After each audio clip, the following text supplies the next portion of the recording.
వైకాపా నాయకులు ఆరోగ్యకర రాజకీయాలు చేయాలని టీడీపీ నేత ఓట్ల సురేంద్రనాయుడు హితవు పలికారు.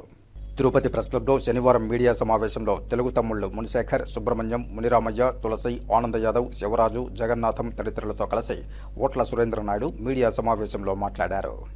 టీడీఆర్ బాండ్ల కుంభకోణంలో దాదాపు 2,000 కోట్ల రూపాయలు తిరుపతి నియోజకవర్గంలోనే దొబ్బేసినటువంటి వైసీపీ నాయకులు ఈరోజు తగుదునమ్మా అని వచ్చి మార్నింగ్ వాకింగ్ చేసుకునే దగ్గర వాళ్ళకి మనశ్శాంతి లేకుండా పగటి వేసగాల్లాగా డ్రామాలు వేస్తూ ఉన్నారు.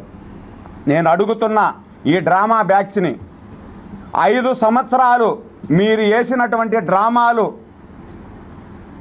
ఈ తిరుపతి ప్రజలు ఎవరో మరవలా. అందుకే 5 సంవత్సరాలు మీరు వేసినటువంటి డ్రామాలకు ప్రతిఫలంగా 63,000తో మిమ్మల్ని ఓడించారు. మీరు ఇంకా డ్రామాలు ఎందుకు? మీ పగటి వేసగాల్లాగా ఆడేది డ్రామాలు.